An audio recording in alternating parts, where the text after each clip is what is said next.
بكماله كشف الدجى بجماله حسنت جميع خصاله صلوا عليه وآله কিছু বলছে একজন কন্যা দিয়েছে তার পিতার নামে 200 টাকা। আল্লাহ পাক দানকে কবুল করুক, আল্লাহ তার পিতাকে মাগফিরাত করুক, আমিন। জোরে বলেন আমিন। বাবাজিরা ভাইরা আমার, খুব মনোযোগ সহকারে শুনবেন। আল্লাহর নবী সাল্লাল্লাহু তাআলা আলাইহি ওয়াসাল্লাম আপনি দেবেন 500 টাকা দিয়েছেন পিতামাতার জন্য, আর মেয়ে দিয়েছে তার মায়ের জন্য, তাই তো নাকি? এটা কার জন্য? যাই হোক, একজন দিয়েছে 100 টাকা, আল্লাহ পাক দানকে কবুল করে। একজন দিয়েছেন 200 টাকা তার বাবার জন্য, আর আমার বাবা জীবন দিয়েছে 500 টাকা, আর একজন মহিলা দিয়েছে 100 টাকা। আল্লাহ পাক দানকে কবুল করে নেন। আল্লাহ পাক যে নিয়তে যে আশাতে করিয়াছে দান, আর পূর্ণ করে দিও খোদা মনেরই আরমান। বলি আল্লাহুম্মা আমিন। এই দেখেন মির চোখের মানুষের সাথে সুবহানাল্লাহ, আসেন আসেন, আলহামদুলিল্লাহ, মাশাআল্লাহ। ভালো আছেন? এটাকে সুবহানাল্লাহ, মির চোখ থেকে এসেছে ওরা। ঠিক আছে, একটু বসেন, আপনারা বসেন।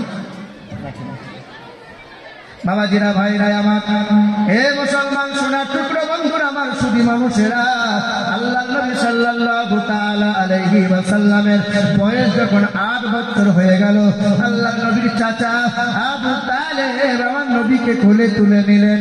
আল্লাহর নবীর 8 বছর বয়স হইতে আল্লাহর নবীকে লালন পালন করা শুরু করে দিলেন।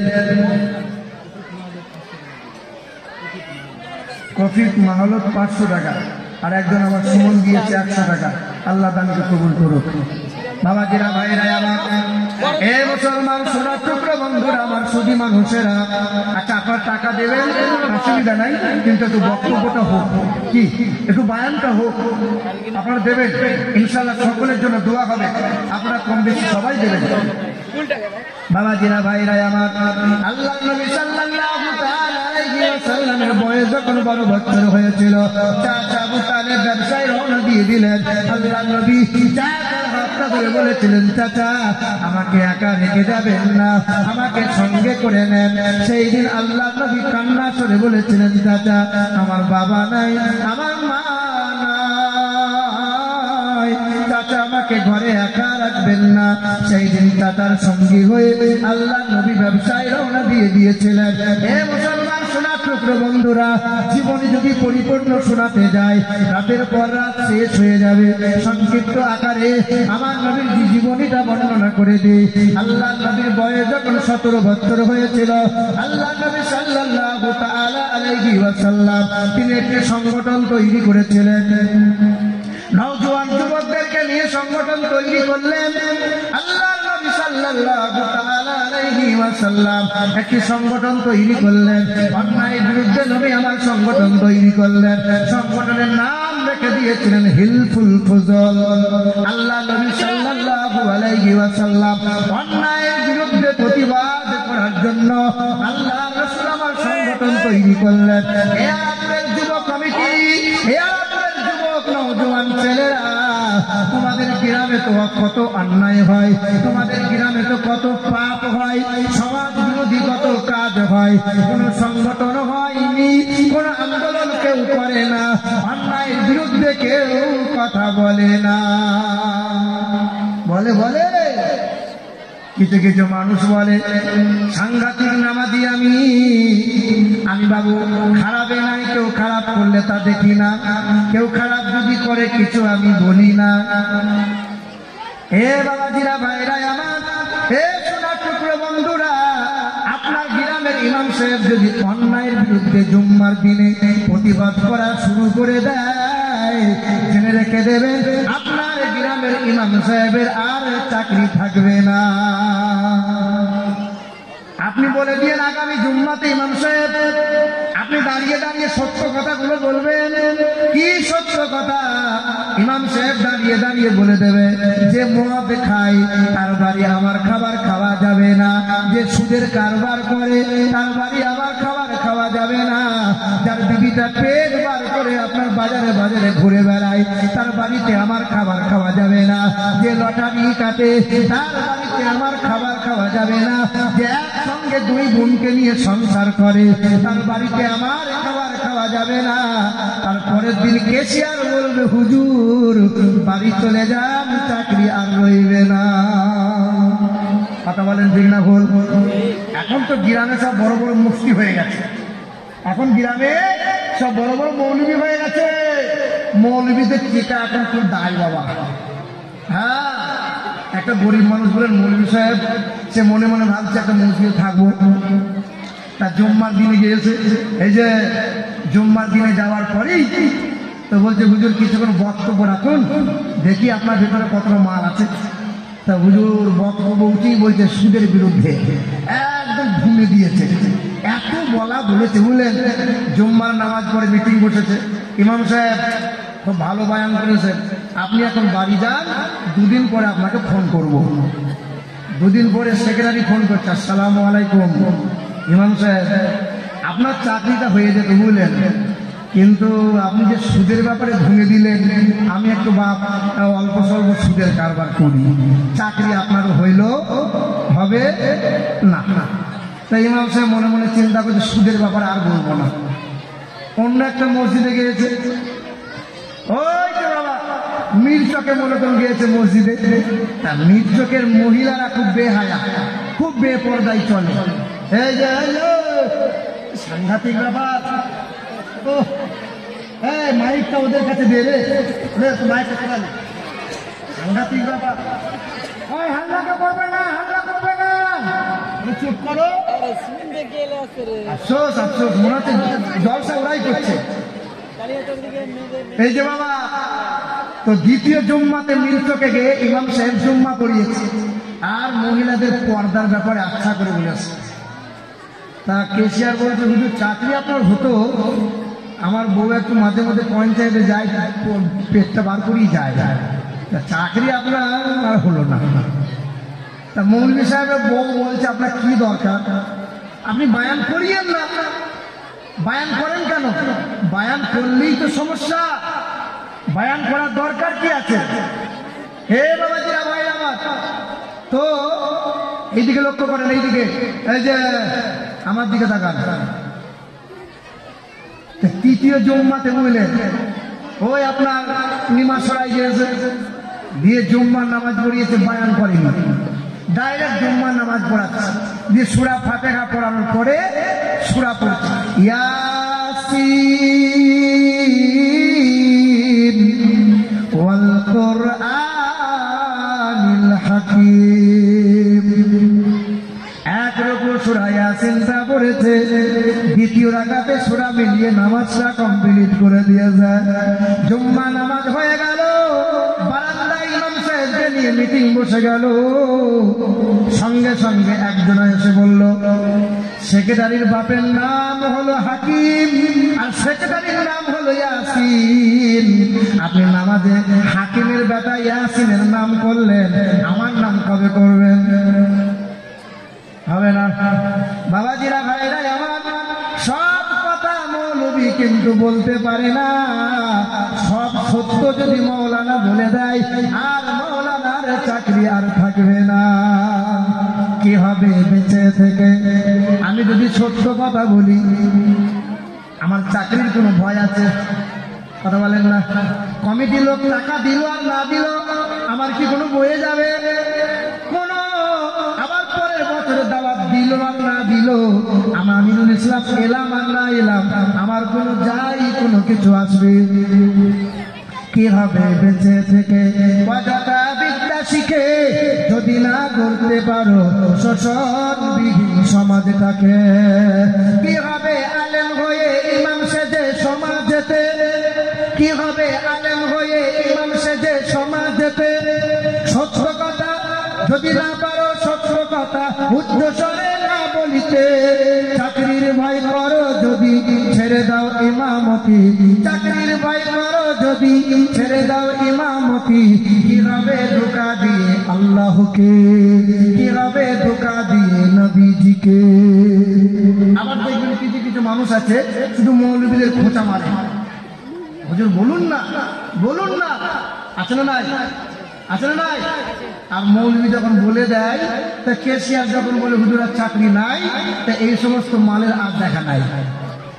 হ্যাঁ, কি হবে নামাজ রোজা ইমানদারের বড়াই করে, কি হবে নামাজ রোজা ইমানদারের বড়াই করে, যদি ওই খোদার কোরআন পড়ে থাকে নরদামাতে। কি হবে নামাজ রোজা ইমানদারের বড়াই করে, যদি ওই খোদার কোরআন পড়ে থাকে নরদামাতে। মসজিদের কোণে বসে জিকির করো যতই কষে, মসজিদের কোণে বসে জিকির করো যতই কষে, এইভাবে যায় না পাওয়া আল্লাহকে। কি হবে বেঁচে থেকে অযথা বিদ্যা শিখে, যদি না করতে পারো শোষণবিহীন সমাজটাকে। এ মুসলমানের ছেলেরা, এ নওজোয়ান যুবকেরা, নবীজির বয়স তখন 17 বছর হয়েছিল। আল্লাহ নবী অন্যায়ের বিরুদ্ধে সংগঠন তৈরি করেছিলেন, সংগঠন হিলফুল ফুজুল তার নাম। আল্লাহ নবী যখন 20 বছর বয়স হয়ে গেল, আল্লাহ নবী ব্যবসা করা শুরু করে দিলেন। আল্লাহ পাক রব্বুল আলামিন জানিয়ে দেন, ওয়া আহাল্লাল্লাহুল বাইআ ওয়া হারামার রিবা। আমি আল্লাহ তোমাদের জন্য ব্যবসাকে হালাল করেছি, সুদকে আমি আল্লাহ হারাম করে দিয়েছি। আমি আল্লাহ মদকে হারাম করেছি, আমি আল্লাহ মধুকে হালাল করেছি। বান্দা যারা খাবে হালাল গুলো গ্রহণ করে নেবে, হারাম তারা ত্যাগ করে দেবে। আরবের মুসলমান, কাল তোমাদের পায়ে হাত রেখে বলেছিলাম আর সুদের কারবার করো না, আর সুদের কারবার করো না। ব্যবসা করো, মেহনত করো, মাথার ঘাম ফেলো, রুজি রোজগার করো।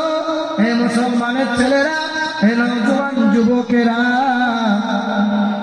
আল্লাহর নবী সাল্লাল্লাহু তাআলা আলাইহি ওয়াসাল্লাম যে ব্যবসায় কদম রেখে দেন, ওই ব্যবসায় লাভ দ্বিগুণ হয়ে যায়।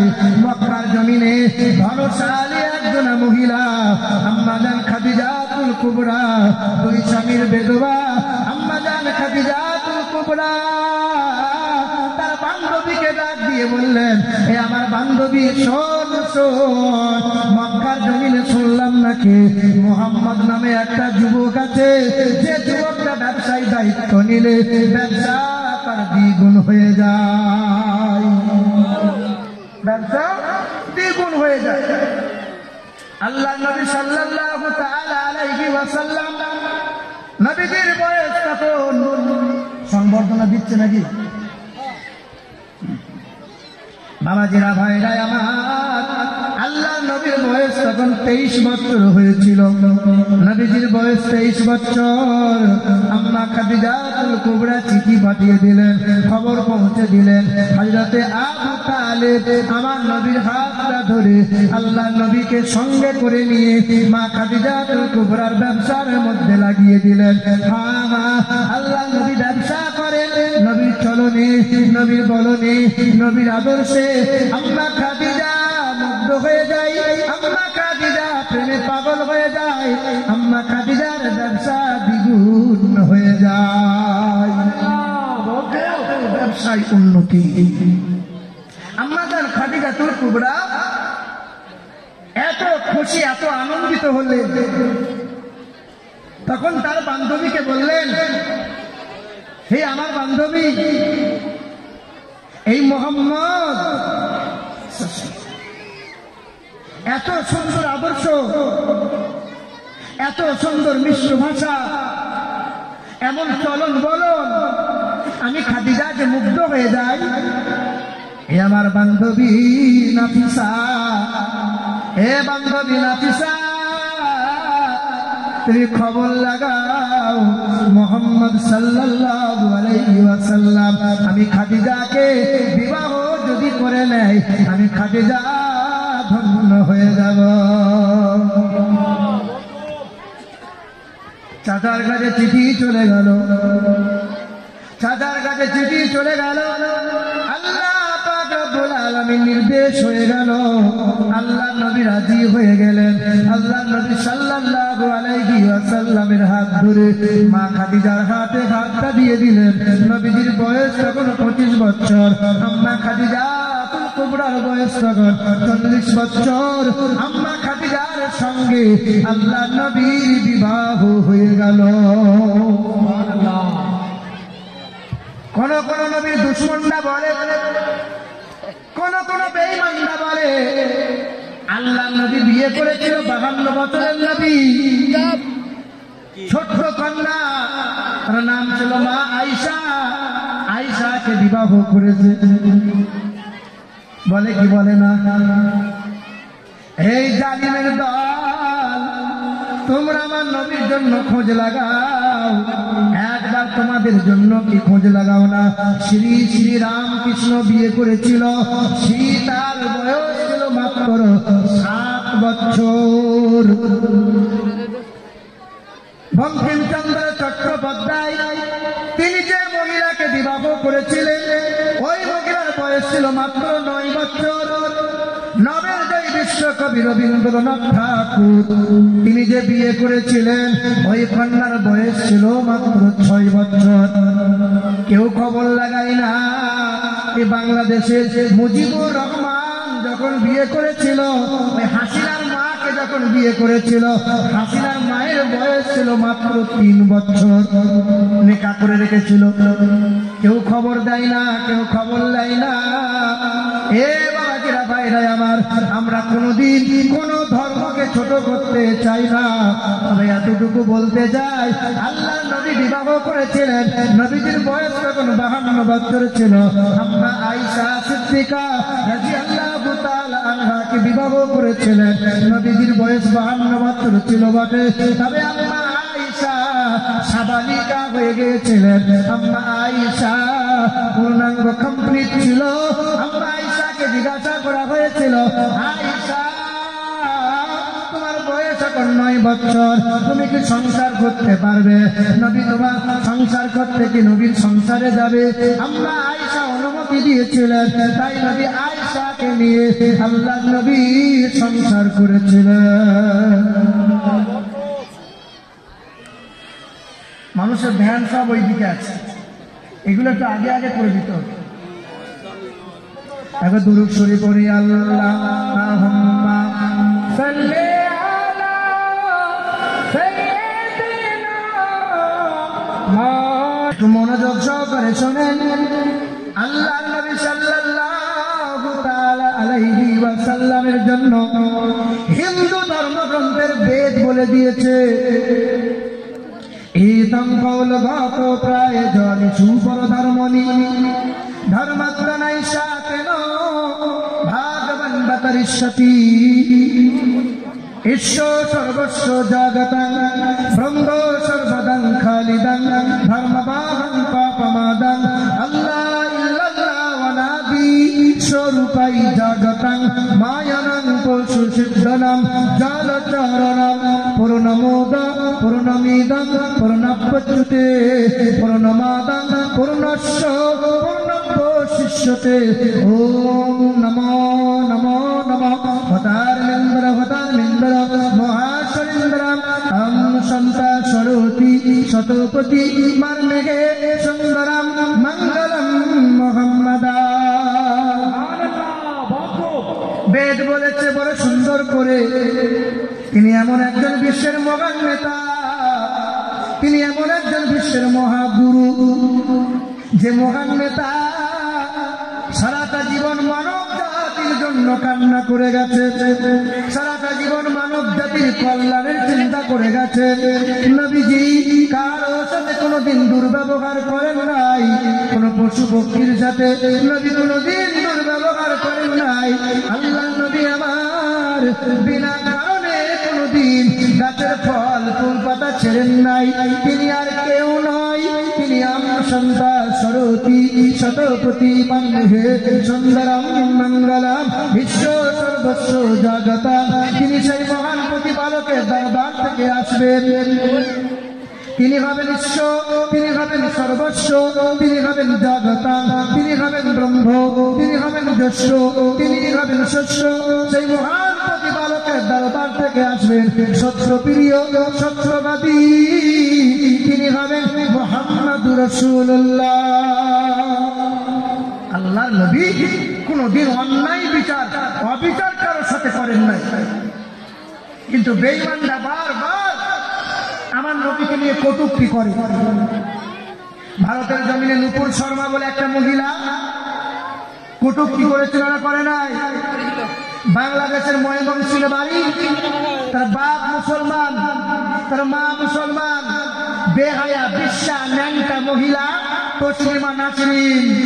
সে কয়েকটা বই লিখেছে, ছোটবেলার মেয়ে, বই লিখেছে দ্বিখণ্ডিতা, আর কত কত বই লিখে আমার নবীর শানে কটূক্তি করেছে। সালমান রুশদি বলে বেঈমান আমার নবীর শানে কটূক্তি করেছে। শোনো মুসলমান, এটা ডিসেম্বর মাস, এই মাসের 6 তারিখে 1992 সালে ওই বাবরি মসজিদে আঘাত করা হয়েছিল। আপনারা তো জানেন না, মালদা ডিস্ট্রিক্টের মানুষ, মালদা ডিস্ট্রিক্টের বাদশা ছিলেন সেকেন্দার শাহ।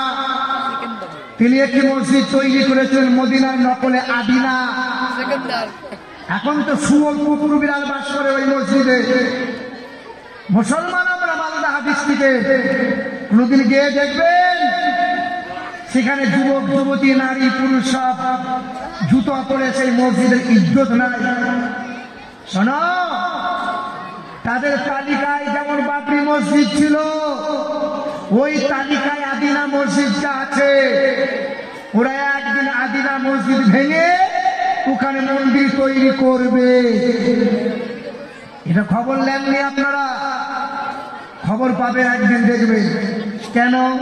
মানে ওখানে দেব দেবীর কত মূর্তি অঙ্কন করা আছে, ওখানে কালো পাথরে কত আরবি লেখা আছে, গিয়েছেন যারা দেখবেন। কেন? যেখানে হিন্দু মানুষেরা বামুনেরা আশ্রয় নিয়েছিল, মূর্তি অঙ্কন হয়েছিল, তাদেরকে ঠাঁই দিয়েছিল। এককালীন তারা এক সময় বলবে যে আদিনা মসজিদটা মন্দির ছিল, রাম মন্দির ছিল, এই মসজিদ ভেঙে দাও, রাম মন্দির তৈরি করো। আর সেখানে বড় বড় নেতারা এসে রাম মন্দির তৈরি করবে, আর আমরা আগুন চষবো। হ্যাঁ হ্যাঁ বাবাজিরা, ভাইরা আমার, মুসলমানদের বিরুদ্ধে গোটা বিশ্বের নাস্তিকরা, গোটা বিশ্বের মানুষরা সব মুসলমানদের বিরুদ্ধে। কি আছে মুসলমানদের এত দুশ্মনী কেন? রাস্তার ধারে দেখবেন কত Durga hotel, Saraswati hotel, Hindu hotel.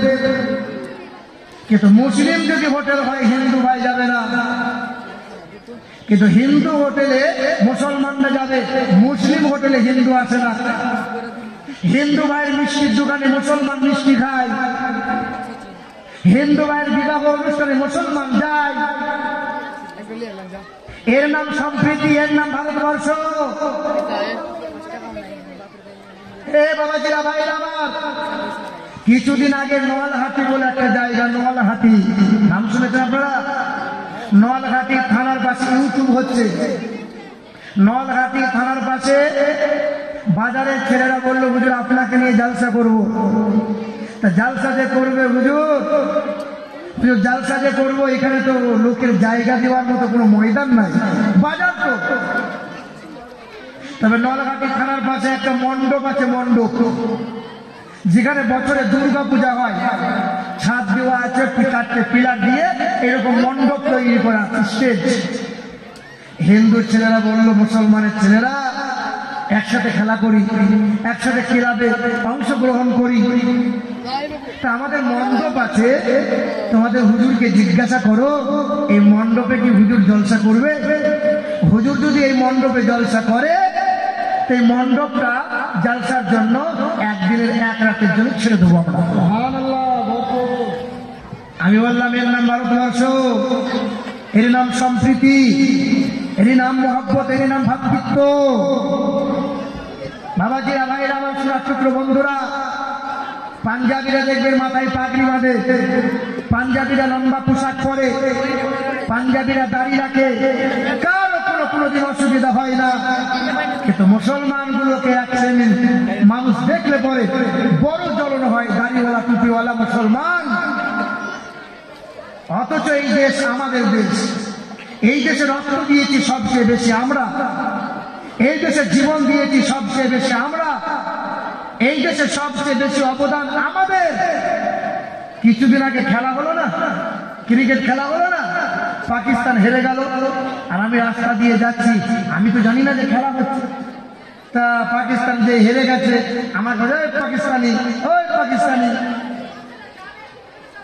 আমাকে পাকিস্তানি বলো কেন? এই দেশ কার দেশ? এটা বাপের দেশ, আমার বাপের দেশ। এটা তোদের কি আছে কি? এই দেশের মাটিতে আমাদের যে অবদান আছে, এইরকম কোনো জাতির অবদান নাই। এখনো ইন্ডিয়া গেটে মোটা মোটা করে লেখা আছে স্বাধীনতা সংগ্রামীদের নাম, 92,000 স্বাধীনতা সংগ্রামীদের নাম লেখা আছে। হিন্দুদের নাম, খ্রিস্টানদের নাম, আদিবাসীদের নাম, মুসলমানদের নাম। তবে 92,000-এর মধ্যে সবচেয়ে বেশি রক্ত দিয়েছে যারা, জীবন দিয়েছে যারা, 62,000 সব ছিল মুসলমান। তারা কি দেয়নি? মিসাইল দিয়েছি আমরা, তাজমহল দিয়েছি আমরা, লাল কেল্লা দিয়েছি আমরা, আকবর কেল্লা দিয়েছি আমরা, হুমায়ুন কেল্লা দিয়েছি আমরা, কুতুব মিনার দিয়েছি আমরা, চার মিনার দিয়েছি আমরা, হাজি আলী দিয়েছি আমরা, শহীদ মিনার দিয়েছি আমরা। এ মুসলমান সোনার টুকরো বন্ধুরা, আবার বাংলার জমিনে খবর লাগাও, সব তো আমাদের অবদান। 14 তলা নবান্ন হয়েছে আমাদের জায়গায়, মোহনবাগান খেলার মাঠটা আমাদের জায়গায়, ইডেন গার্ডেন খেলার মাঠটা আমাদের জায়গায়, নেতাজি স্টেডিয়ামটা আমাদের জায়গা, নেতাজি বিমানবন্দর 46 বিঘা আমাদের জায়গা, টালিগঞ্জ শহরটা 382 বিঘা গোটা শহরময় আমাদের জায়গা। কন্যাশ্রী দেওয়া হয় আমাদের টাকায়, স্কুলে সাইকেল দেওয়া হয় আমাদের টাকায়, ইমাম ভাতা দেওয়া হয় আমাদেরই টাকায়। আবার বলো নাকি এই দেশ মুসলমান থাকতে পারবে না? সব তো আমাদের। বাবাজিরা, ভাইরা আমার, গোটা বিশ্বের মাটিতে আপনি নজর করে দেখেন, 1 নম্বর যদি আপনি দেখেন, 1 নম্বর বিশ্বের জমিনে আল্লাহ রাসূল সাল্লাল্লাহু আলাইহি ওয়াসাল্লাম ব্যতীত 1 নম্বর ঈমানদার ব্যক্তি তিনি হলেন হযরতে আবু বকর সিদ্দিক।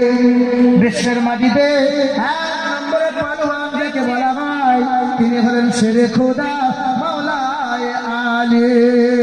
বিশ্বের জমিনে 1 নম্বরে শহীদ যাকে বলা হয় তিনি হলেন ইমাম রাদিয়াল্লাহু তাআলা আনহু। বিশ্বের জমিনে 1 নম্বরের মসজিদ যদি বলা হয় সেটা হলো নবীর হাতে গড়া তৈরি মসজিদ, মসজিদে নববী। বিশ্বের মাটিতে 1 নম্বর মনোরম শহর যদি বলা হয় দিল্লি কেরালাই নয়, সেটা হলো মদিনাতুল মুনাওয়ারা। সব 1 নম্বরের মুসলমানদের। আর ভারতের জমিনে আমরা যা অবদান দিয়েছি সব আমরাই দিয়েছি। তারপরেও তারা যদি বলে আমার নবীকে নিয়ে কটূক্তি যদি করে, তোমরা তোমাদের ভেতরে উই ফুকা ধরেছে, ওদের কি দোষ দেবো? আমাদের ভেতরে কিছু আহলে হাদিস আছে, কিছু লামজাবি বেরিয়েছে, ওদের বক্তব্য হলো শুধু আল্লাহ আল্লাহ করো, নবী নবী করার দরকার নাই। কেউ একজন আমার মানে অভিনয় করছে, ব্যঙ্গ করছে যে বেদাতিরা, সুন্নি বেদাতিরা দরুদ পড়ে আল্লাহুম্মা, ব্যঙ্গ করছে, ঠাট্টা করছে যে সুন্নিরা কিয়াম করে ইয়া নবী সালাই মালাইকা গোল গোল বাতাসা। আমি তোকে সামনে যদি পেতাম তোর গলার টুপিটা ছিঁড়ে ফেলে দিতাম। আমার নবীর সামনে দিয়ে তুমি করো, বেঈমানদের কি দোষ দেবো? আমাদের ঘরে কিছু বেঈমানের আবির্ভাব হয়েছে, মাথায় টুপি, বড় দাড়ি,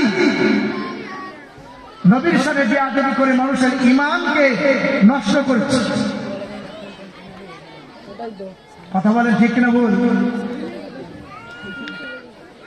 বাবাজিরা, ভাইরা আমার, হে মুসলমানের ছেলেরা, হে নওজোয়ান যুবকেরা, আল্লাহ নবী সাল্লাল্লাহু আলাইহি ওয়াসাল্লামের বিবাহ হয়ে গেল।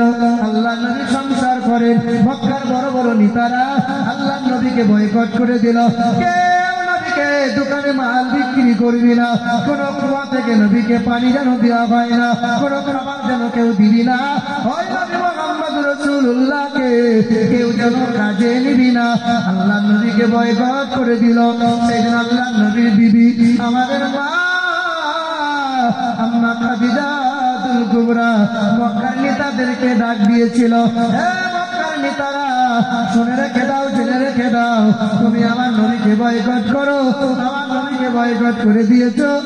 আমি খাদিজাতুল কুবরা, আমি আমার নবীর জন্য, ইসলামের জন্য, আমি মক্কার ধনশালী খাদিজা, যত মাল সম্পত্তি আছে আমার নবীর জন্য সব আমি দান করে দিলাম।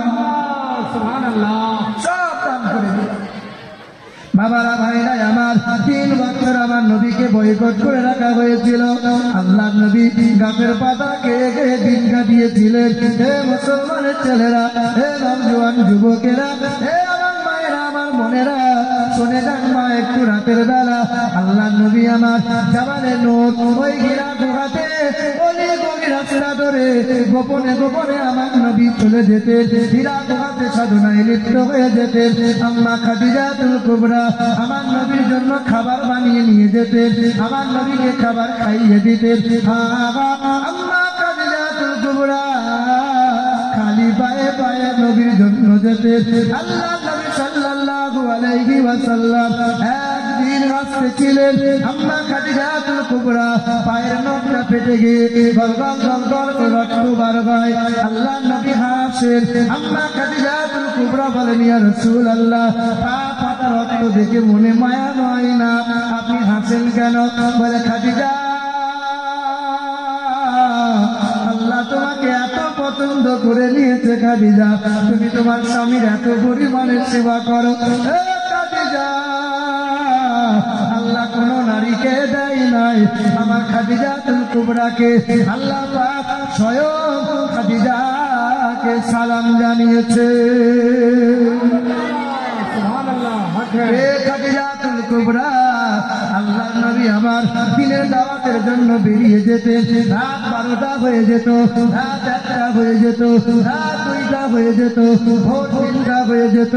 আল্লাহ নবী যখন দরজার কাছে ফিরে আসতেন, একবার বলতেন খাদিজা, সঙ্গে সঙ্গে মা খাদিজা দরজা টানা খুলে দিতেন। আল্লাহ নবী বলতেন, খাদিজা,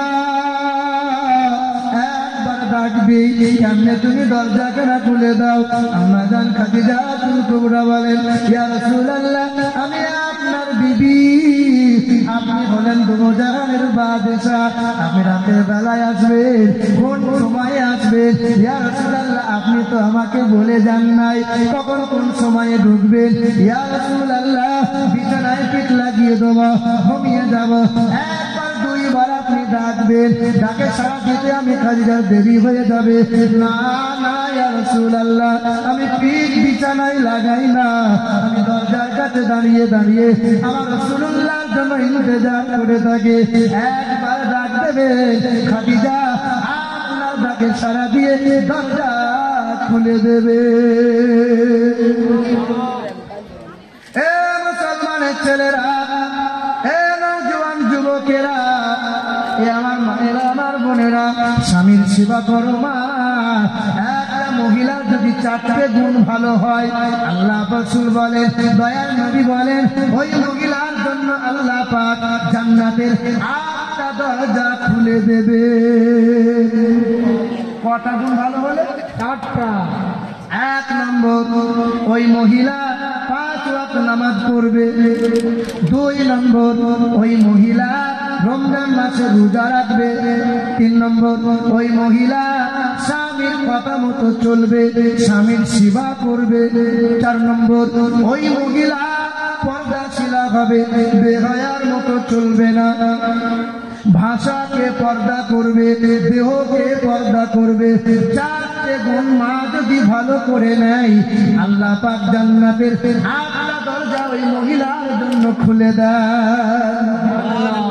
হ্যাঁ, এই 4টের মধ্যে একটা গুণও যদি খারাপ হয়, আপনার বিবি নামাজ পড়ে না, এই যে আপনি পুরুষ হয়েছেন না, আপনার বিবি কুরআন তেলাওয়াত করে না, আপনার বিবি রোজা রাখে না, আপনি পর্দা করতে বলেন, আপনার বউ পর্দা করে না, ও বাজারে গেলে মাথা খুলে যাবে, ও মরা ঘর গেলে পরে সেজে গুজে যাবে, আর স্বামীর কাছে কালি মেখে গা দিয়ে দুর্গন্ধ বার হয়, এইরকম সেজে থাকে।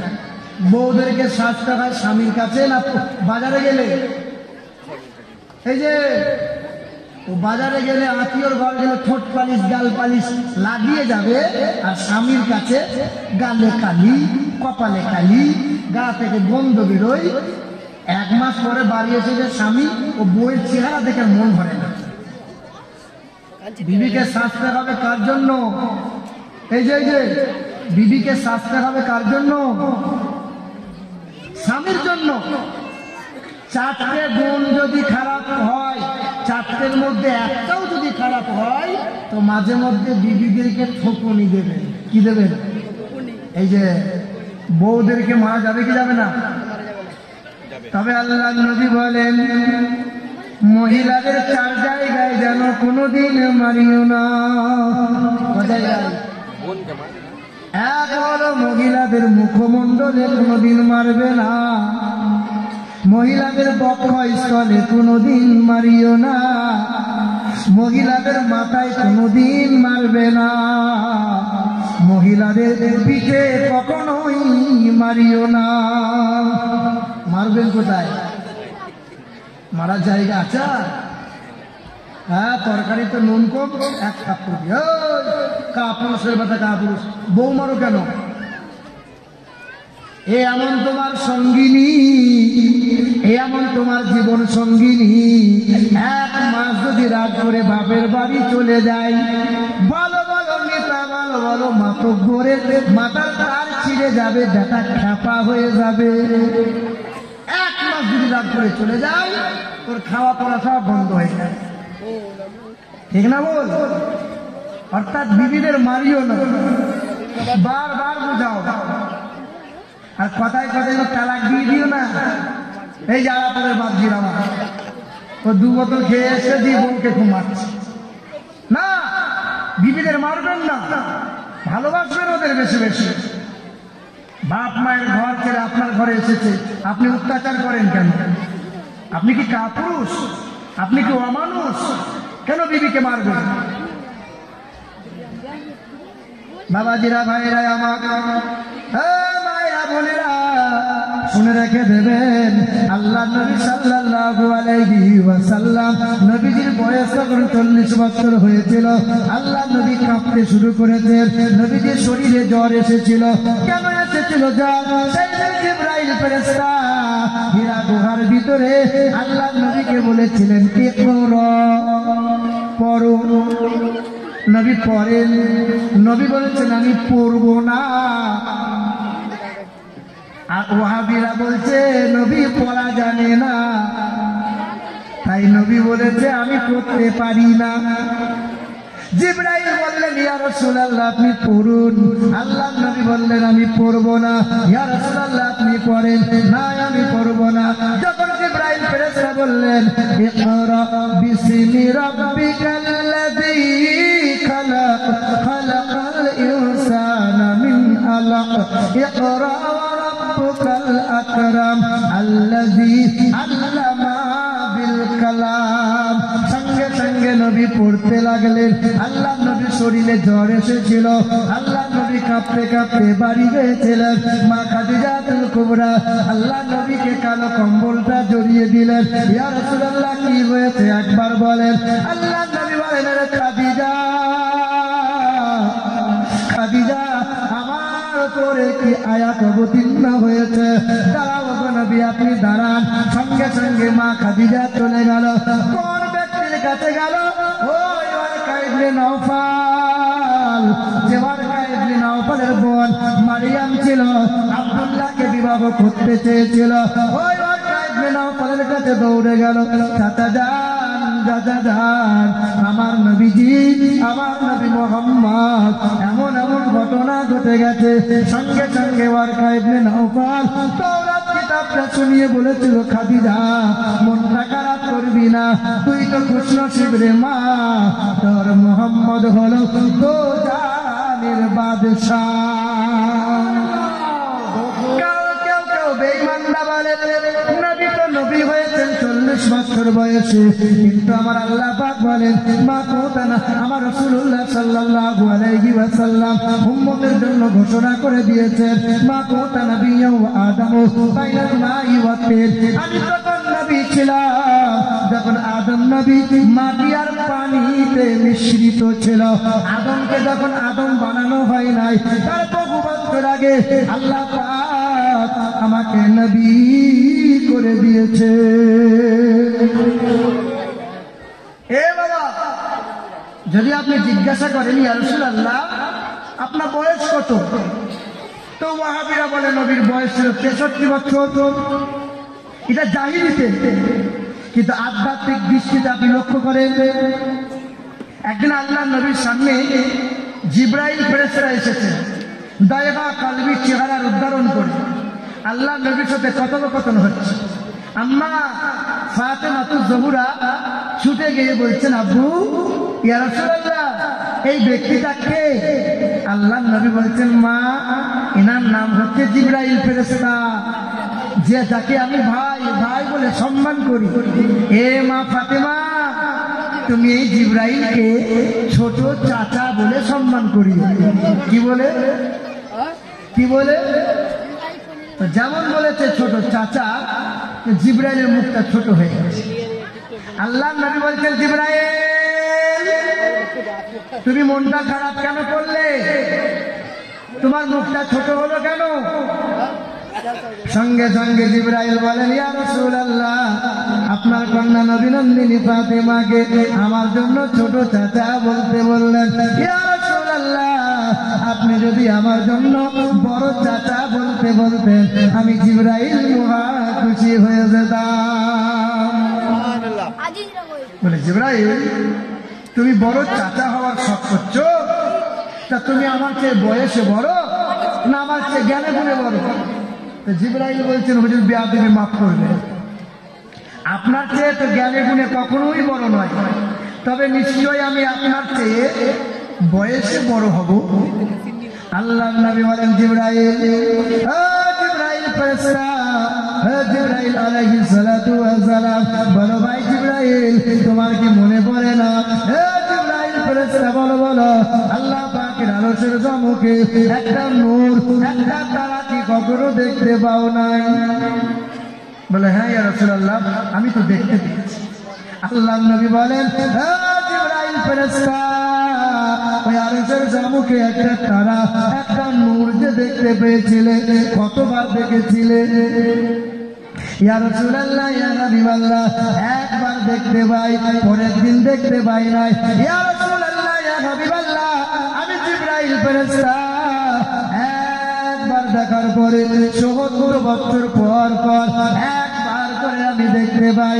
ইয়া রাসূলুল্লাহ আজ পর্যন্ত আমি জিবরাইল ৭৭,৭২,০০০ বার দেখেছি।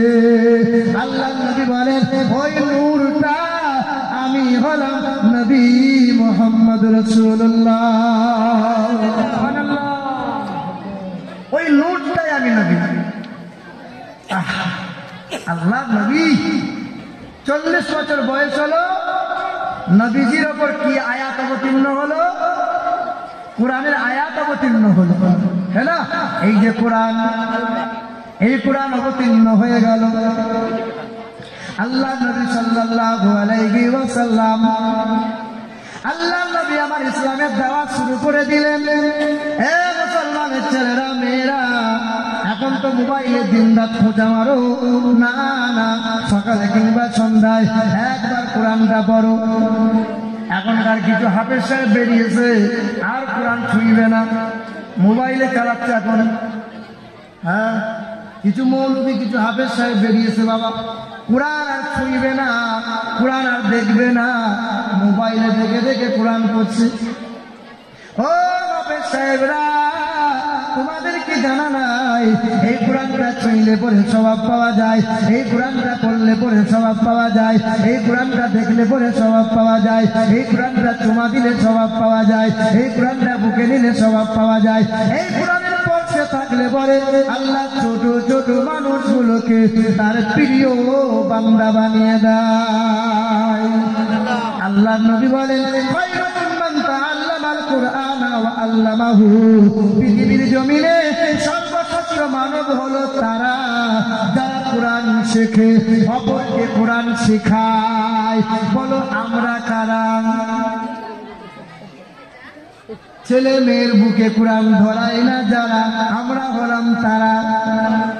কোরআনওয়ালা দেখলে পরে ইংরেজিওয়ালাকে বেশি বেশি মূল্যায়ন দিই যারা, আমরা হলাম তারা। ছেলে মেয়েকে ইংরেজি পড়াও, কবর ডাঙায় কিন্তু ইংরেজি চলবে না। বাবার কবর জিয়ারত করার সময় তোমার ইংরেজিটা চলবে না, জানাজা পড়ানোর সময় তোমার বাপের ইংরেজিটা চলবে না, ইংরেজি নামাজে দাঁড়িয়ে গেলে ইংরেজি ভাষাটা চলবে না, ইংরেজি ভাষাটা বিবাহ করানোর সময় ইংরেজি ভাষা দিয়ে চলবে না। কোরআন পড়াও, কোরআন হলো আল্লাহর ভাষা, জমিনের বিমস্ত্রবার ভাষা, কোরআন হলো আখিরাতের ভাষা, কোরআন হলো কবরের ভাষা। কোরআন সব জায়গায় চলবে, ইংরেজি সব জায়গায় চলবে না।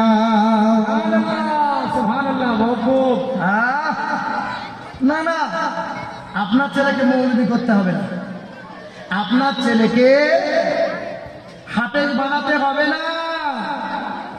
তবে এতটুকু বলি, কোন হাফেজ, কোন নেককার ছেলে যদি হাফেজ হয়, আপনার বংশে যদি একটা হাফেজ হয়, তো একটা হাফেজের কারণে 7 জন জাহান্নামীকে আল্লাহ জান্নাতি করে দেয়।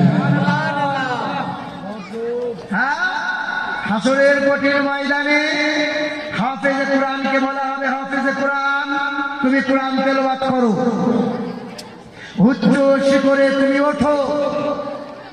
আর তোমার 7 জন রক্তের সম্পর্কের মানুষ যারা ইমানদার ছিল, তারা গুনাহের কারণে জাহান্নামে চলে গেছে, এইরকম 7 জন জাহান্নামীকে একজন হাফেজে কোরআন জান্নাতে নিয়ে যেতে পারে। বলো সুবহানাল্লাহ। আর একজনের জন্য এমন ফেসিলিটি দেওয়া হয়েছে, যে সমস্ত মাদের 6 মাসের, 2 মাসের, 5 বছর, 4 বছর, 6 বছর, 10 বছর, 12 বছর, অর্থাৎ নাবালক ছেলে মেয়ে, নাবালক ছেলে মেয়ে যে সমস্ত মায়ের কোল থেকে ইন্তেকাল হয়ে গেছে, আল্লাহর ডাকে সাড়া দিয়ে দিয়েছে, ওই মা বড় খুশ নসিব মা, ওই বাপ বড় খুশ নসিব বাপ। জানো, হাসরের কঠিন ময়দানে তোমার ওই নাবালক ছোট্ট মাসুম বাচ্চাটা গিরগিরিয়ে আল্লাহ পাকের সম্মুখে যাবে, মহান মালিকের দরবারে মুসিবতের দিনে বলবে, আল্লাহ তুমি শিশুকালে আমাকে মায়ের কোল থেকে ছিনিয়ে নিয়েছো, তুমি শিশুকালে আমাকে মা বলে ডাক দেওয়ার সুযোগ দাওনি, মায়ের কোলে স্তনে মুখ লাগিয়ে দুগ্ধ পান করার সুযোগ দাওনি। আল্লাহ, আজকে মুসিবতের দিনে তুমি আমার মাকে ফিরিয়ে দাও না আল্লাহ। সেদিন মাসুম বাচ্চাটা কাঁদবে, আর আমার আল্লাহ পাক বলবে, যাও তুমি তোমার মাকে খুঁজে নাও। ওই নাবালক শিশু বাচ্চাটা ছুটে ছুটে ছুটে ছুটে গিয়ে মায়ের হাতটা ধরে বলবে, মা, ও মা, তোমার কোল থেকে আল্লাহ আমাকে তুলে নিয়েছিল, তোমাকে কোনোদিন মা বলতে পারি নাই, তোমার কোলে কোনোদিন সেরকম বড় ভালোবাসা পাই নাই, তুমি আমাকে কোনোদিন জানমরে খাওয়ানোর সুযোগ পাও নাই, চলো না মা, তুমি আমার সঙ্গে জান্নাতে চলো। সেদিন মাসুম বাচ্চা মায়ের হাতটা ধরে হাসতে হাসতে যাবে। মা বলবে, খোকা, যার কারণে তুই আমার পেটে এসেছিলি, তোর আব্বাকে তুই নিবি না, তোর আব্বাকে তুই নিবি না? তো বিশ্বাস করে, আগের বছরে আরাপুরে এসেছিলাম, আমি যেরকম মাইক মেশিন পেয়েছিলাম, এবছরে পেলাম না, এবছরে পেলাম না, মানে কথা বলে শান্তি হয় না। বাবাজিরা, ভাইরা আমার সোনার টুকরো বন্ধুরা, আমার সুধী মানুষেরা, এই আমার মায়েরা, বোনেরা, সেদিন মাসুম বাচ্চা আবার আল্লাহ পাকের দরবারে ছুটে যাবে, আল্লাহ পাকের দরবারে আরজি করবে, তার মাকে আর বাপকে সঙ্গে করে ওই তোমার নাবালক বাচ্চাটা জান্নাতে নিয়ে যাবে। বলে সুবহানাল্লাহ। বাবাজিরা, ভাইরা আমার, এ আমার মায়েরা, আমার বোনেরা, ছেলে মেয়েদেরকে একটু কোরআন পড়া শিখাও মা। তোমার ছেলেটাকে মানুষ তৈরি করে দিও না। আজকে আলাপুরের গ্রামটা একবার পাক মেরে মেরে দেখলাম, 6 বছরের ছেলের হাতে মোবাইল, 10 বছরের ছেলের হাতে মোবাইল, 12 বছরের ছেলের হাতে মোবাইল। তুমি কেমন বাপ হয়েছ? ছেলে মানুষ করতে পারলে না, মোবাইল ছেলে মেয়ের হাতে ধরিয়ে দিয়ে ছেলের ভবিষ্যৎটা তুমি বাপ হয়ে নষ্ট করে দিয়েছ। তোমার 8 বছরের ছেলেটা বিড়ি দিয়ে টান মারে, তোমার 12 বছরের ছেলেটা দিন রাত 14টা করে বিমলা কিরম গাছি ভাই। আর এখানকার নামাজিগুলোকে দেখলাম, কিছু কিছু নামাজি আছে মসজিদ থেকে বেরোতে দেরি, বিড়িতে টানতে দেরি হয়। হ্যাঁ, কিরকম নামাজ পড়ছে শোনেন নাই যে আল্লাহর নবী বলেছেন কাঁচা পেঁয়াজ কাঁচা রসুন খেয়ে মসজিদে যাইও না। কেন? মুখ দিয়ে দুর্গন্ধ বার হয়। আরে আপনার মুসলমান নামাজি, তুমি যখন বিড়ি খাও তোমার মুখ দিয়ে সেন্ট বার হয়? হ্যাঁ, যে যার মুখ দিয়ে দুর্গন্ধ বার হয় তার জিকির, তার আজকার, তার ইবাদত ফেরেশতারা নিতে কষ্ট পায় না।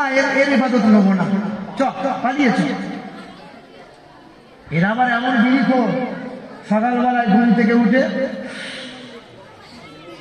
দুপুরে খাওয়ার আগে বিড়ি চাই, খাওয়ার পরে বিড়ি চাই, শোয়ার আগে বিড়ি চাই। রাতের বেলায় যদি ঘুম ভেঙে যায়, সালমান মা বিড়িটা দে, ঘুম থেকে উঠি আবার বিড়ি খেতে হবে। আর বাথরুমে যদি যায় আর বিড়ি যদি না পায়, ও অর্ধেক মান আটকে গেল, আর বেরোবে না। এই ভুল বলছি নাকি? যারা বিড়ি খায় তাদের বাথরুম গুলো দেখবে একবার, বিড়িতে ভরে আছে। তোমার বউ, তোমার কপাল ভালো যে তোমার বউ তোমার পাশে শুয়ে থাকে। গরু ছাগল বলে বন্ধে তোমার পাশে শুতো না। হ্যাঁ, যারা নামাজ পড়েন, যারা এই দুর্গন্ধযুক্ত খাবার আজ থেকে তওবা করে নেন যে ইনশাল্লাহ খাবো না। একটা মানুষ বিড়ি করে বলেন তো যে আগামী কাল থেকে আমি নামাজ পড়ি, এতদিন বিড়ি খেতাম, ইনশাল্লাহ আর বিড়ি খাবো না। একটা মানুষ বলতে পারবে? দেখি কোন বাপের বেটা আছে, দেখি কোন বাপ আছে। কি নাম? 1000 টাকা দিয়েছে। আল্লাহ তাকে কবুল করুক, আল্লাহ তার পিতা মাতাকে কবুল করুক। জোরে বলে আল্লাহুম্মা আমিন। এই বাবাজিরা, হাত তুলতে হবে না, শুধু মনে মনে একটু ওয়াদা করে নেন।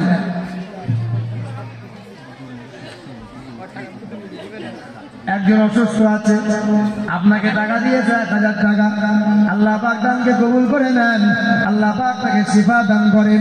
অসুস্থ ব্যক্তিকে আল্লাহ তুমি শিফা দেন, আল্লাহ তুমি তার হায়াতকে বাড়িয়ে দেন, আল্লাহ পাক তার মুশকিলকে আসান করে দেন। আর একজন দিয়েছে 500 টাকা, আল্লাহ পাক দানকে কবুল করে নাও। চলে গেছে পিতা মাতা কবরেতে যারা, জান্নাতি বিছানা যেন খোদা পাই যেন তারা।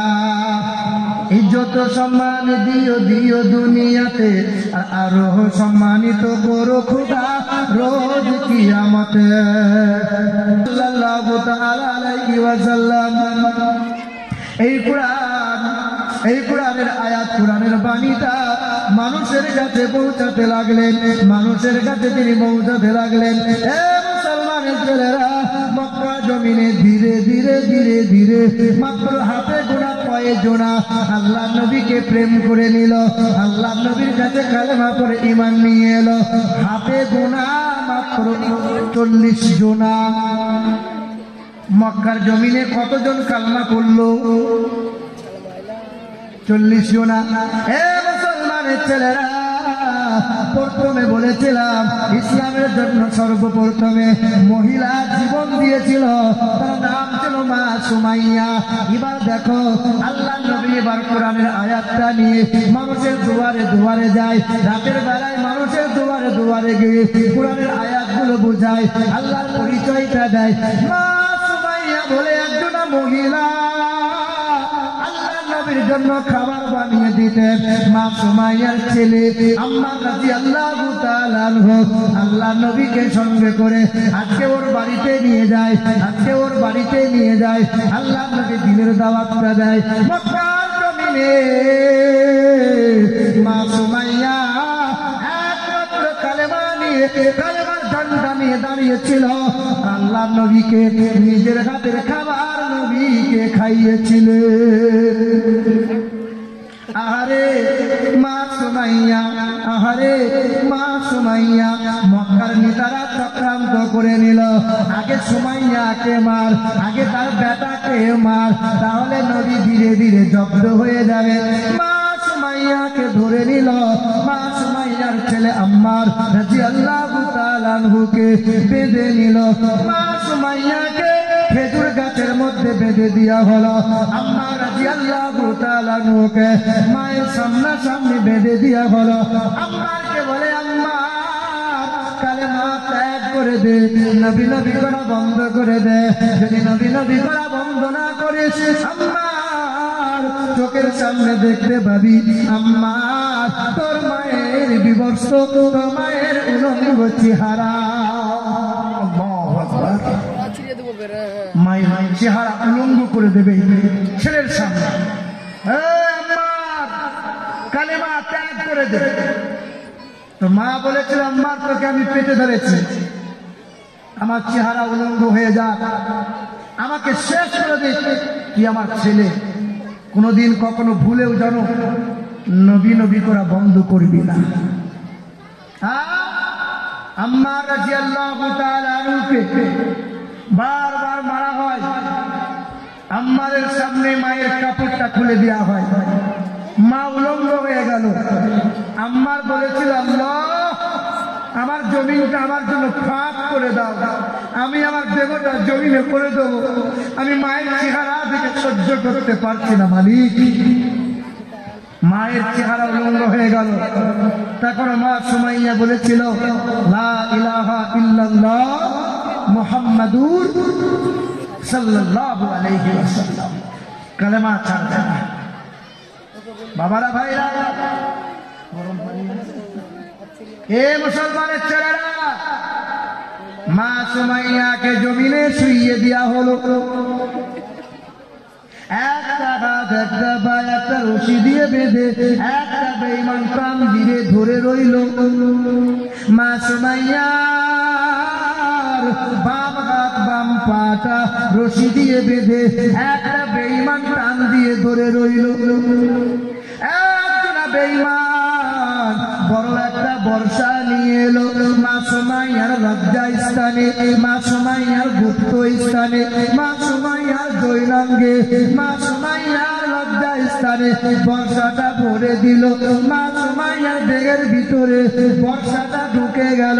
নারী বুড়ি গুলো, মাংসগুলো, রক্তগুলো গড়িয়ে গড়িয়ে মা সুমাইয়ার দেহ থেকে পড়তে লাগলো। তখন মা সুমাইয়ার জবানে কালেমা লা ইলাহা মুহাম্মাদুর রাসূলুল্লাহ, আল্লাহুম্মা সাল্লি আলা। মা সুমাইয়া রাদিয়াল্লাহু তাআলা আনহা, মা সুমাইয়া রাদিয়াল্লাহু তাআলা আনহা জমিনে পড়ে রইল। তখন মা সুমাইয়ার জবানে নবী নবী নবীর আওয়াজ, নবীর শব্দ শোনা যায়। বেঈমানরা শান্ত হয় নাই, বেঈমানরা ক্লান্ত হয় নাই। বলে, একটা ঘোড়া ডান দিকে রাখো, একটা ঘোড়া বাম দিকে রাখো। সুমাইয়ার দুই দিকে দুইটা দড়িটা দুই ঘোড়ার পিঠে বেঁধে দাও, ঘোড়ার পিঠে একসঙ্গে চাবুক মেরে দাও। ডান দিকের ঘোড়াটা দৌড়ে চলে যায়, বাম দিকের ঘোড়াটা দৌড়ে চলে যায়। মা সুমাইয়ার দেহটা দ্বিখণ্ড হয়ে যায়, মাংসগুলো ছিঁড়ে যায়, টুকরো টুকরো হয়ে যায়। তখন মা সুমাইয়ার মাংস থেকে আওয়াজ পাওয়া যায়, লা ইলাহা ইল্লাল্লাহু মুহাম্মাদুর রাসূলুল্লাহ। যাদের হৃদয়ে আছে আল্লাহর ভয়,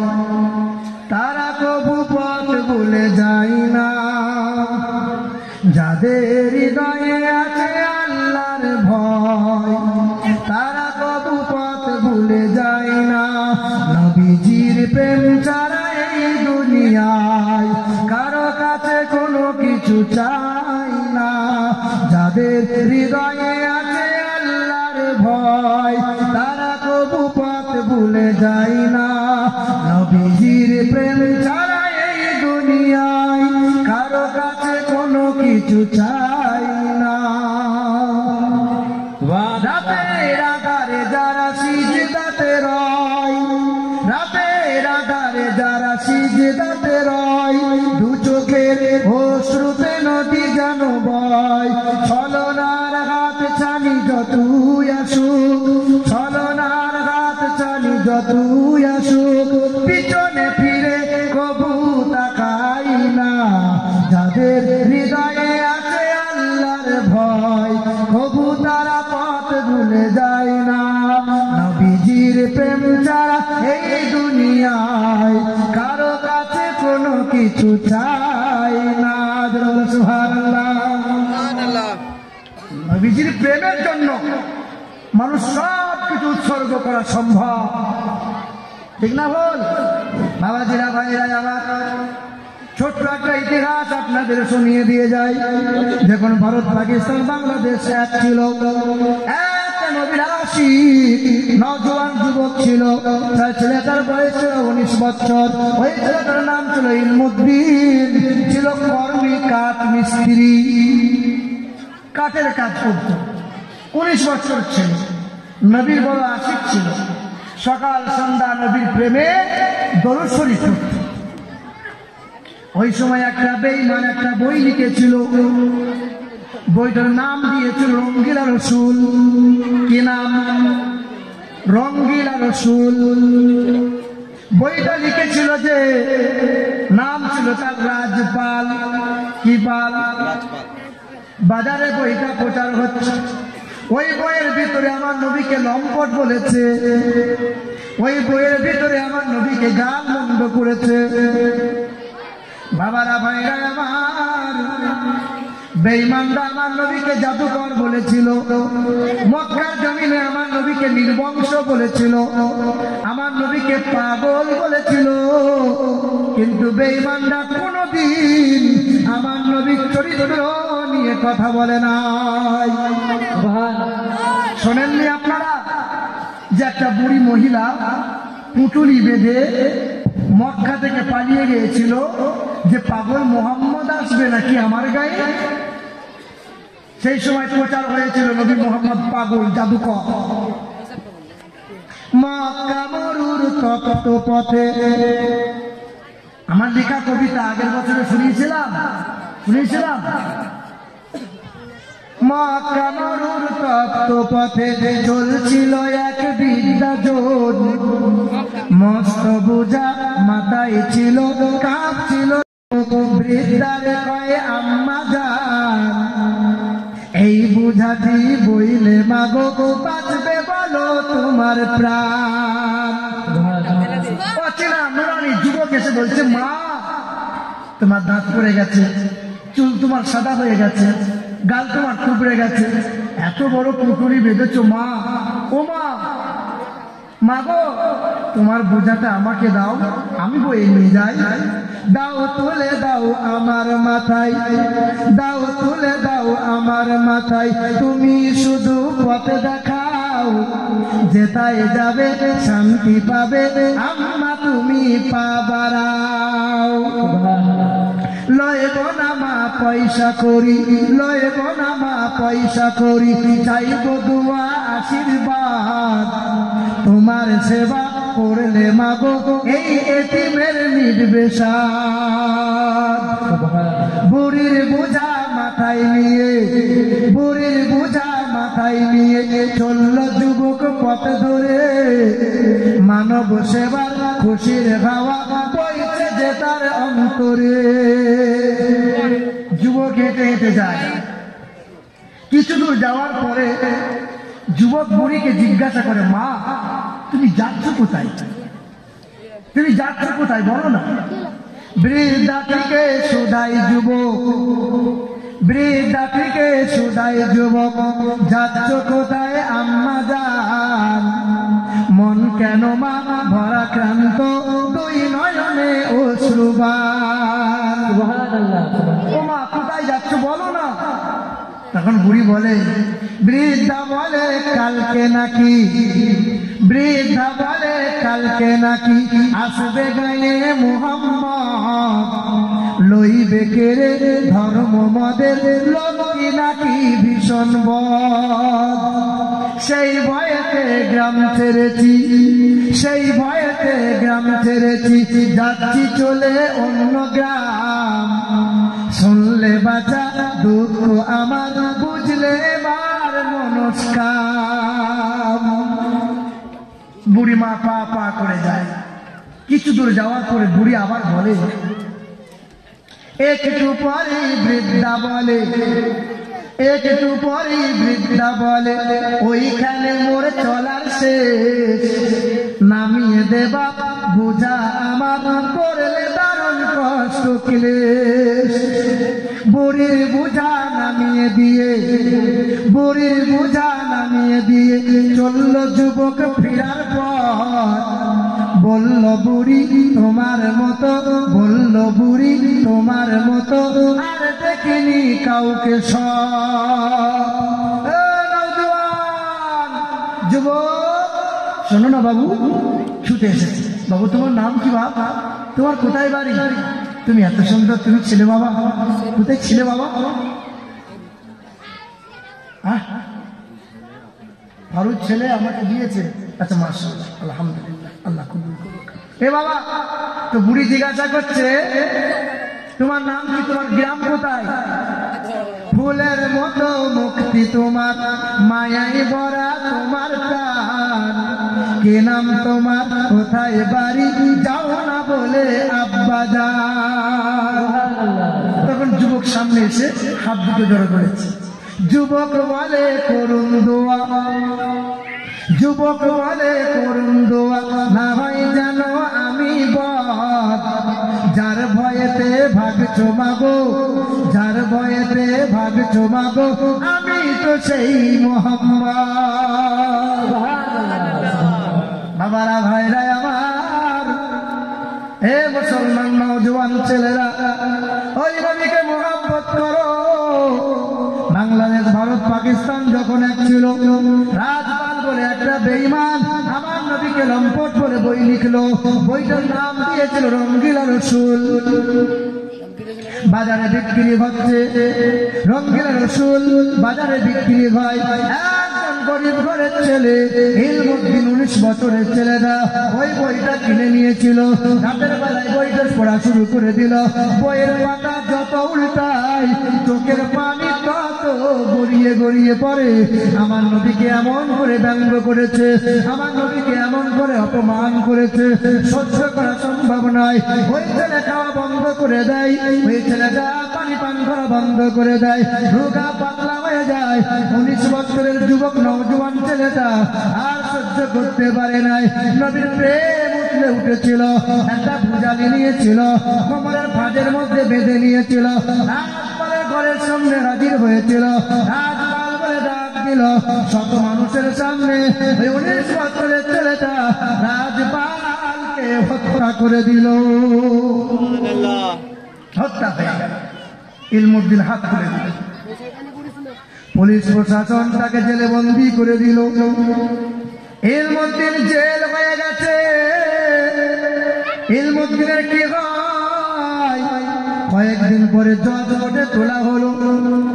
আদালতে জজ বিচার করে দেয়। জজ তখন বিচার করে বলে, ইলমুদ্দিন তুমি যে মেরেছ, বলো সেই সময় তোমার চৈতন্য ঠিক ছিল? তুমি অজ্ঞান ছিলে না জ্ঞান ছিল?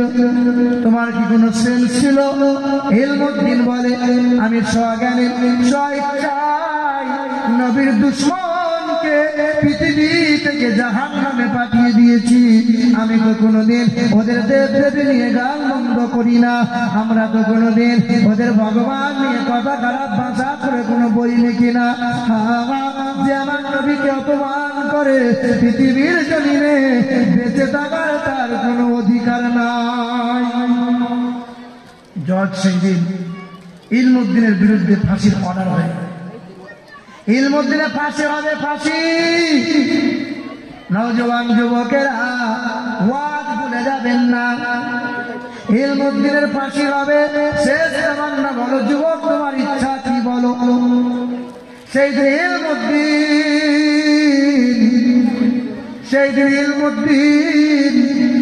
ইলমুদ্দিন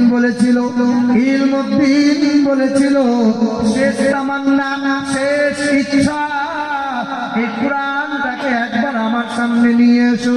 যে কোরআনে 30টা পারা আছে, যে কোরআনে 540টা রুকু আছে, যে কোরআনে 114টা সূরা আছে, যে কোরআনে আপনার 14টা সিজদা আছে, 114টা সূরা আছে, যে কোরআনে 3,23,671টা অক্ষর আছে, যে কোরআনে 86,430টা বাক্য আছে, ওই কোরআনে আমার নবীর প্রশংসা 1200 বার করা হয়েছে। কোরআনটাকে চুমা দেব, হাসতে হাসতে ফাঁসির দড়িটা আমি আমার গলায় ঝুলিয়ে নেব। হে মুসলমানের ছেলেরা, জাল্লাদ কালো কাপড়টা পরিয়ে দিল, গলায় ফাঁসিটা দিয়ে দিল, টান দিয়ে দিল। ইলমুদ্দিনের ফাঁসি হয়ে গেল, ইলমুদ্দিন ইন্তেকাল হয়ে গেল। ইলমুদ্দিনকে গোসল করানো হলো, জানাজা পড়ানো হলো, কবরস্থ করে দেওয়া হলো। 1 মাস কেটে গেল, 2 মাস কেটে গেল, 3 মাস পরে ইলমুদ্দিনের খবরটা খোলা হয়েছিল। লাশটা তোলা হবে, পোস্টমর্টম করা হবে। ইতিহাস সাক্ষ্য দেয় 3 মাস পরে তার কাপড়টা যেমন ছিল আর তেমন নয়, তার দেহটা ফুলে যায় নাই, চামড়া পশমগুলো খসে যায় নাই। হে মুসলমান, নবীর যারা গোলাম হবে, আশিক রাসূল যারা হবে, তাদের দেহ কবরের মাটি ছুঁইবে না। যারা বলো নারে তাকবীর, আল্লাহু আকবার, নারে তাকবীর, আল্লাহু আকবার, নারে রিসালাত, ইয়া রাসূলুল্লাহ, মাসলাকে আলা হযরত, জিন্দাবাদ, উলামায়ে আহলে সুন্নাহ, জিন্দাবাদ, আরাপুর জলসা কমিটি, জিন্দাবাদ, আরাপুরের শ্রোতা বিন্দু, জিন্দাবাদ, নারে তাকবীর, আল্লাহু আকবার, বলি আল্লাহুম্মা